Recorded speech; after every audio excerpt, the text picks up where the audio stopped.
आइए देखिए, सुनिए और समझिए अध्यात्म विज्ञान, नई दृष्टि, नई खोज। आध्यात्म विज्ञानी अहमदाबाद के स्वामी श्री कमलेशानंद जी के साथ। इस कार्यक्रम के प्रायोजक हैं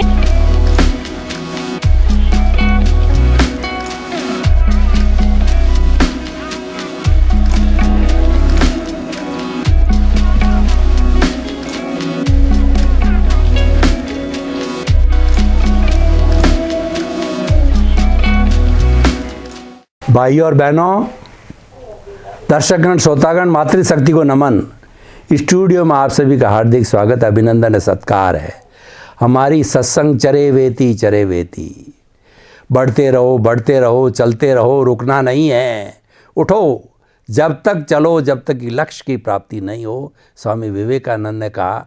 और यही बात हमारे बीच में विराजमान स्वामी श्री कमलेशानंद जी कहते हैं कि जब तक उद्यम करते रहो, दृष्टि विज्ञान करते रहो, सनातन सत्य कुदरत और कुदरती रचना को देखते रहो, जब तक कि तुम्हारी मुक्ति नहीं हो और इसकी नींव इस जन्म में लगेगी, तब आगे जन्म में जाके कहे वो क्रियान्वित होगी। क्यों पता नहीं अगला जन्म मनुष्य जीवन मिले या न मिले, ये सारी बातें मनुष्य जन्म में ही होती है। तो स्वामी जी सभी श्रोताओं की तरफ से आपका बहुत बहुत धन्यवाद, कृतज्ञता और आपके प्रति नमन। जय सच्चिदानंद। जय सच्चिदानंद। स्वामी जी, हमारी भारतीय संस्कृति में ऋषि मुनियों ने जैसा आप बताते हैं वैसा बताया और ये तय किया गया कि शरीर जीवनम 100 वर्ष का जीवन होगा। और प्रकृति कुदरत भी यही कहती है कि मैं तुझे 100 वर्ष का जीवन दे के भेज रही हूँ। उसके साथ शर्त यही है कि मेरे नियमों का पालन करना है, तुझे कुदरती रचना और कुदरत के कानून के अनुसार चलना है, अप्राकृतिक नहीं होना है।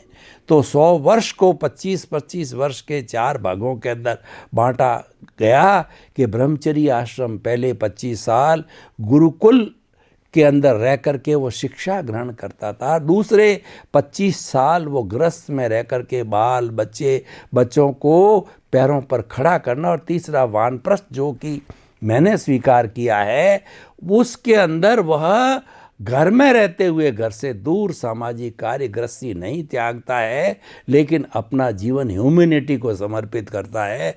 और चौथा संन्यास आश्रम, घर बार धन संपत्ति परिवार सब छोड़ करके और केवल मैं मन वचन काया से मुक्त ऐसा शुद्ध आत्मा हूँ, उसका चिंतन करता है। तो ये 4 आश्रम बताए गए हैं, 4 का पर्पज़ अलग अलग बताया गया है, 4 का समय अवधि है।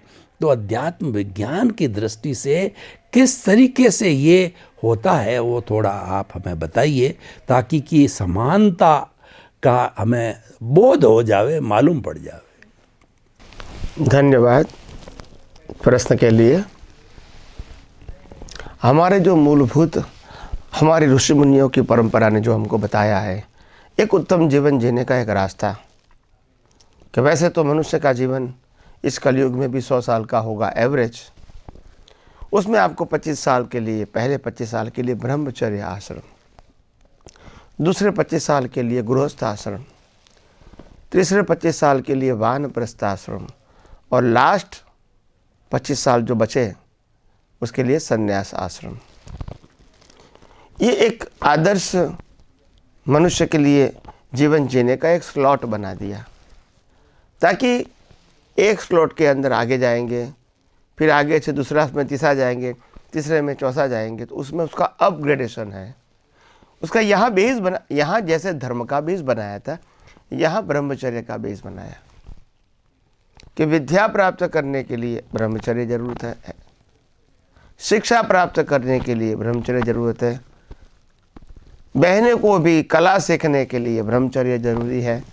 तो पहले ही 25 साल आपको ब्रह्मचर्य का पालन करके, यानी विषय वासनाओं में नहीं डूबकर, इंद्रियों के 5 इंद्रियों के विषयों में भी नहीं डूबकर कुछ पाना है। इसको कहते हैं ब्रह्मचर्य। ब्रह्मचर्य का मतलब ब्रह्मचर्य का पालन करना है वो इम्पोर्टेंट नहीं है। ब्रह्मचर्य का पालन इसीलिए करना है क्योंकि उसमें मेरे कुछ पाना है, चाहे शिक्षा कहो, चाहे कला कहो, चाहे शक्ति कहो, चाहे सिद्धि कहो, चाहे साधना कहो, कुछ भी पाना है, लेडीज़ हो जेंट्स हो सबको, तो ये कला के लिए अगर ब्रह्मचर्य होता है तो मैं पूरा अटेंशन उसमें दे सकता हूँ ताकि मैं कुछ प्राप्त कर सकूँ जीवन में। तो ये एजुकेशन की बात आ गई। पढ़ाई कहो, कला कहो, कुछ शक्ति कहो, ये सब कुछ मैं पा सकता हूँ 25 साल की उम्र में, क्योंकि और संसार मेरा नहीं है, कोई जिम्मेदारी भी नहीं है। जब 25 साल के बाद जब मैं 26 साल का होता हूँ तब से मेरा गृहस्थ जीवन शुरू होता है, वो गृहस्थ आश्रम है। तो 25 साल के अंदर मैंने जो कुछ भी पाया है उसके मुताबिक मेरे को शादी करना है, बच्चे भी होना है, उनको भी बड़ा करना है, ये मेरी सामाजिक जिम्मेदारी भी होती है, परंपरा। तो ये कुछ मैं निभाऊंगा 25 साल तक।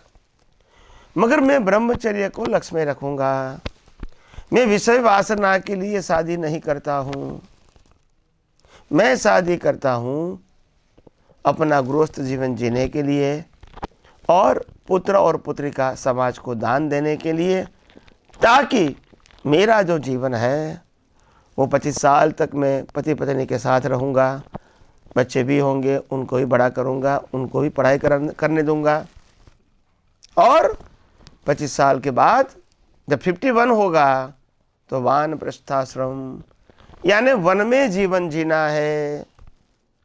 मतलब है पैसा कमाना, परिवार को बढ़ाना, परिवार में इन्वॉल्व होना, हर बातों में चंचुपात करना, ये सब्जेक्ट बंद हो गया आपका। और इसीलिए बहू को भी मालूम है कि 51 होगा सास का, वो चाबी दे ही देगी। बच्चे को भी मालूम है 51 होगा तो माता पिता सब कुछ छोड़ देगा, अपनी जिम्मेदारी, बिजनेस भी छोड़ देगा, मिलकत भी छोड़ देगा, हमको संभालना है। तो झगड़े करने की क्या ज़रूरत है, जब देना ही है नियम मुजब तो बहू भी झगड़ा नहीं करेंगे, क्योंकि बीच में आ गया धर्म, ब्रह्मचर्य जो आ गया। तो ब्रह्मचर्य की जो ताकत, इसके आधार से मेरा गृहस्थ जीवन था। विषय वासना वो मेरा गृहस्थ जीवन नहीं था। बालक को पैदा करना, पैसा कमाना और घर चलाना, वहाँ तक तो मेरा जीवन था। तो परिवार के लिए हमने जिया 25 साल तक, बच्चे को भी बड़ा किया, जो भी करना का था किया हमने। अभी उनकी शादी करवा दिया, बच्चों बच्ची दोनों की। अभी हम मुक्त हो गए 51 में। अभी हमको तो कहाँ जीना है, जंगल में जीना है, एक कोठरी में जीना है, धर्म की यात्रा करना है, घूमना है, एक जगह से दूसरी जगह जाना है, दूसरी से तीसरी जगह। संघर्ष तो आएंगे, खाना मिलेगा नहीं मिलेगा, रहना मिलेगा नहीं मिलेगा। नदियों के पास में जाऊंगा तो वहाँ कम से कम पानी मिलेगा, स्नान करने का मिलेगा, और खाना वहाँ कोई गांव में मिल जाएगा, हम खाना खा लेंगे और धर्म की यात्रा करते रहेंगे। संसार को धीरे धीरे भूल जाएंगे, 25 साल का संसार, क्योंकि यहाँ भी ब्रह्मचर्य आया। अभी हमको विषय वासना का जीवन नहीं जीना है, 5 इंद्रियों के विषयों में इंटरेस्ट नहीं देना है, और शरीर को तपाना है। जो कुछ भी गलतियां हो चुकी है 25 साल के अंदर गृहस्थ जीवन में, इसको समाप्त करना है, उसको भूल जाना है और भगवान के अंदर मन लगाना है। कष्ट को भी भगवान के अंदर लगा के करना है, ब्रह्मचर्य का भी पालन करना है।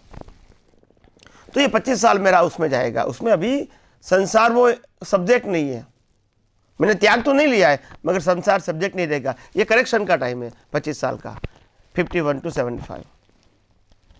जब 75 से 76 हो गया, अभी तो सन्यासी हो गए, तो मैं भी सन्यासी, मेरी पत्नी भी सन्यासी, हमको अलग रहना है। अभी हमको सिर्फ मुक्ति के लिए, आत्मा के लिए सोचना है, पुनर्जन्म के लिए सोचना है।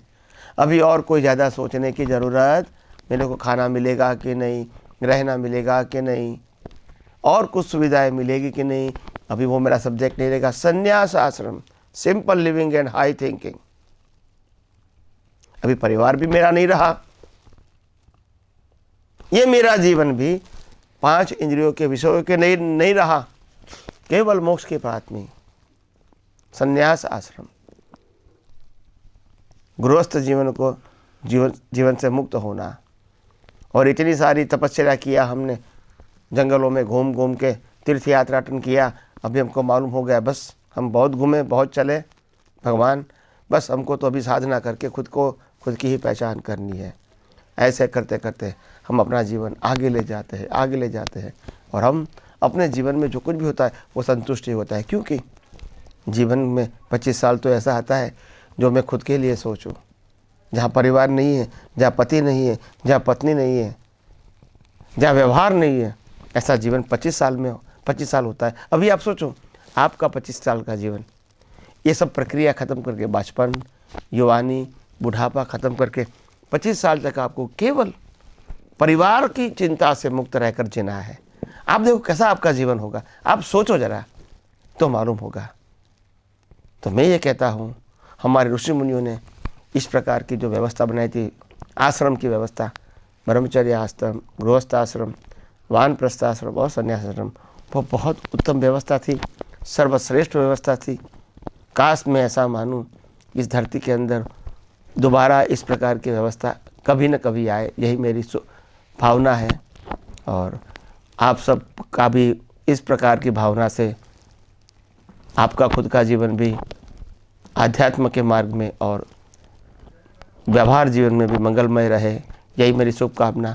खूब प्रगति करो, विज्ञान समझते जाओ, बहुत विशाल दृष्टि से सब कुछ सोचने का प्रयास करो, ताकि वास्तविकता मालूम होवे और खुद हम अपने जीवन के लिए इतना महान बनाए, इतने आगे ले जाए सोच से, ताकि छोटी छोटी बातों के अंदर हम उलझ नहीं जाए। तो आइए हम सब ये विज्ञान को और गहराई और समझने की कोशिश करें और अपना खुद का जीवन मंगलमय बनाए और दृष्टि को बहुत विशाल बनाए, यही मेरी शुभकामना। बहुत बहुत धन्यवाद स्वामी जी। जो हमारी आश्रम व्यवस्था है उसको सुंदर तरीके से आपने उल्लेखित किया, और उसमें एक बात जो अध्यात्म विज्ञान के हिसाब से जुड़ी नज़र आ रही है, वो आपने ये बताया कि जो ब्रह्मचर्य आश्रम है, पहला आश्रम, वहाँ पे नींव लगती है, वहाँ संस्कार मिलते हैं। ब्रह्मचर्य का अर्थ होता है ब्रह्मचर्या करना, यानी आत्मा की ओर केंद्रित होना, और वही आपका सेंटर पॉइंट है कि मन वचन काया से मुक्त ऐसा मैं शुद्ध आत्मा हूँ। तो सेंटर पॉइंट को वहाँ भी आपने कायम रखा है कि ब्रह्मचर्या, ईश्वर में विश्वास रखना, आत्मा की ओर केंद्रित रहना, हर चीज़ को आत्म केंद्रित करना है, वही नींव आगे 100 ईयर्स तक चलती है। यानी गृहस्थ में भी वो कॉन्सेप्ट रहना चाहिए कि मेरा ये गृहस्थ जीवन है संतान उत्पत्ति के लिए, वारिश बनाने के लिए, कुल परंपरा को आगे बढ़ाने के लिए है, केवल जो विषय विकार के लिए नहीं है। और वानप्रस्थ जो है वह संन्यास का एक ट्रेनिंग पॉइंट है कि किस तरीके से हम घर में रहते हुए घर से दूर रह सकते। घर छोड़ा नहीं, लेकिन घर की जितनी भी जिम्मेवारियां, जितना भी लेन देन, उससे दूर। घर में रहते हुए घर से दूर का मतलब उसके अंदर रहते हुए भी उसकी तरफ ध्यान न देना। और संन्यास आश्रम का अर्थ ये होता है कि पूरा हम छोड़ करके अपने जीवन को आत्म केंद्रित करें, सिर्फ 2 लक्ष्यों के ऊपर कि मन वचन काया से मुक्त ऐसा मैं शुद्ध आत्मा हूँ, और 5 इंद्रियों से जो कुछ भी दिखाई देता है वह सारी अवस्था है, और वह अवस्था मात्र कुदरती रचना है, कुदरती करने वाली है। मैं तो सिर्फ सफ़रर हूँ। टोटलिटी में आपने बताया, ज्ञान दिया, बहुत बहुत धन्यवाद। आपके प्रति कृतज्ञता, नमन और जय सच्चिदानंद। स्वामी जी, हम अभी ब्रह्मचर्य आश्रम की बात कर रहे थे तो मेरे दिमाग में गुरुकुल प्रणाली आ गई। सरकार ने अभी नई शिक्षा नीति जारी कर दी। ये नरेंद्र मोदी जी के दिमाग की उपज है, क्योंकि वह एक वानप्रस्थी जीवन जी रहे, सन्यासी जीवन जी रहे, योगी का जीवन जी रहे हैं। गुरुकुल प्रणाली में उनका विश्वास है। तो उन्होंने कहा कि शिक्षा आपकी अधूरी है, शिक्षा में भावनात्मक विकास नहीं है। व्यक्ति विद्वान तो बन गया, पीएचडी डिग्री विग्री लेकर के बहुत बड़े डिग्रीधारी पैदा हो गए, पीजी वाले, लेकिन वो अहंकारी बन गए। वो मात्र विद्वान है, उनको पंडित बनाइए, पंडित होता है, तीसरा नेत्र वाला होता है, प्रज्ञा चक्षु होता है, स्थित प्रज्ञ होता है, और वो प्रज्ञा के जगत पर जीने वाला होता है। वहाँ बुराई नहीं है। तो वैसा बनाने के लिए गुरुकुल प्रणाली का समावेश किया कि गुरुकुल प्रणाली में केवल ज्ञान नहीं लिया जाता है, गुरु से संस्कार लिया जाता है। कैसे उठना, कैसे बैठना, कैसे खाना, कैसे पीना, कैसे व्यवहार करना, कैसे गुरु की सेवा करना, प्राणी मात्र के प्रति कैसा समझना, धर्म क्या है, आत्मा क्या है।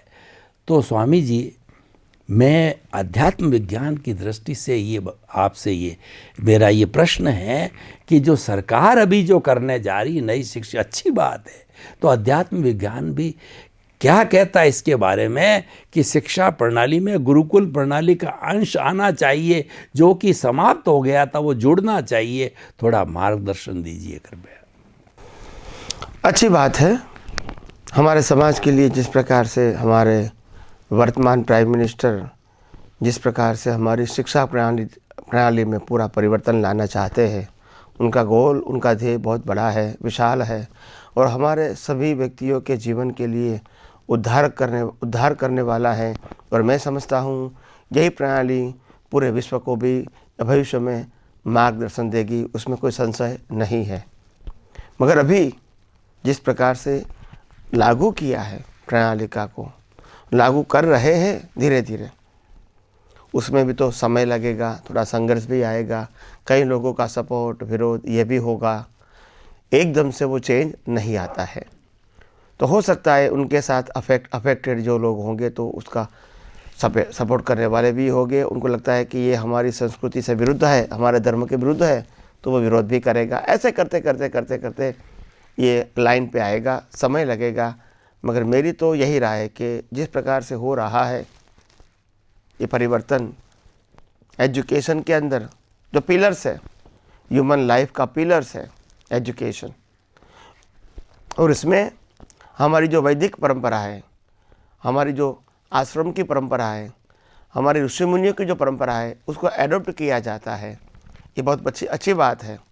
जितना जितना ये इसमें आएगा, लोग स्वीकार करेंगे, लोग इसके थ्रू एजुकेट हो गए, तो मैं समझता हूँ एक इंसान के लिए, एक समाज के लिए, एक राष्ट्र के लिए और एक विश्व के लिए ये बहुत बड़ी उपलब्धि होगी। मेरी तो ये मंगल कामना ही है कि इस प्रकार का प्रयोग जो लुप्त हो चुका था, इनको डिस्कवर करके लोगों के भलाई के लिए उनके सामने रखा जाए। उनमें बहुत सारे करेक्शन होते रहेंगे समय समय पे। बस मैं तो यही कहता हूँ कि ये प्रयोग में हम सब सफल होवे और हमारा सबका भी इसमें सहयोग होवे, ताकि हमारा सबका जीवन बहुत ऊंचाई पर जाए और हम सब एक नए समाज को देखें, जो समाज एक उन्नत समाज हो, सुसंस्कृत समाज हो, सुधार्मिक समाज हो, और 5 प्रकार के विषयों की माइल्डता वाला जीवन हो, परिग्रह कम रखने वाला जीवन हो, मगर आत्मा को सेंटर में रख के विचार करने वाला जीवन हो। यही सब पाए, यही मेरी भी शुभकामना है। आइए हम सब यही विज्ञान के माध्यम से और आगे सोचने की, समझने की, अनुभव करने की कोशिश करके हम खुद का ही जीवन धर्ममय और मंगलमय बनाएं। यही मेरी आप सबको शुभकामनाएं। स्वामी जी, आपका बहुत बहुत धन्यवाद। वर्तमान में जो गुरुकुल प्रणाली का समावेश शिक्षा में किया जा रहा है, बहुत उचित भी है, क्योंकि विद्वान बहुत बन गए, लेकिन अनुभवी, आत्मा के स्तर पर जीने वाले, लोक कल्याण की भावना, अहंकार शून्य व्यक्ति न होकर के अहंकारवादी बन गए। उस अहंकार, उस ईगो को समाप्त, जो मुख्य कारण है, ईगो को समाप्त करने के लिए ऐसा किया जा रहा है। बहुत सुंदर है। और आपका अध्यात्म विज्ञान भी यही कहता है कि जो अज्ञान है उसको मिटाना है। अध्यात्म विज्ञान का एक ही मुख्य ध्येय है कि आपकी जो अज्ञान दृष्टि है उसको बदल करके विज्ञान दृष्टि पे लगाइए। यानी आपको जो रॉन्ग बिलीफ को हटा करके राइट बिलीफ पे लाइए। ये अध्यात्म विज्ञान, उसमें 2 बड़े बड़े सूत्र जो आप काम में लेते हो कि मन वचन काय से मुक्त, ऐसा मैं शुद्ध आत्मा हूँ। बहुत सुंदर ये फाउंडेशन है। और दूसरा आप ये कहते हैं वही मन वचन काया जिससे मुक्त होने की बात कर रहे हैं, वह जो है वह सारी कुदरती रचना है, उसका ऑपरेटर, डिस्ट्रॉयर और क्रिएटर सारा जब कुदरत है तो आप क्यों चिंता कर रहे हो? उसने सब चिंता ले ली है, वो हमारे गार्जियन बन गई है, तो आप निश्चिंत रहो। आप तो मात्र उसको देखते रहो, उसके अनुसार चलते रहो और उसको देखना, निहारना और मात्र ज्ञाता दृष्टा रहना है, वही मुक्ति की ओर है। तो स्वामी जी ये सूत्र आपके बहुत ही सुंदर और एप्लीकेबल होने वाले हैं। तो हमको लगता है कि अध्यात्म विज्ञान जो है इसका बहुत फाउंडेशन बहुत मजबूत है। तो ये कोई तरह से भूकंप, किसी तरह का विरोध को झेलता हुआ ये आगे से आगे बढ़ता ही जाएगा। स्वामी जी अब समय थोड़ा है तो एक हल्का सा प्रश्न मैं ये कर देता हूँ ताकि कि इस समय की अल्पता के अंदर आप उसको कर सकें। देखिए, सबका मंगल कैसे हो सकता है?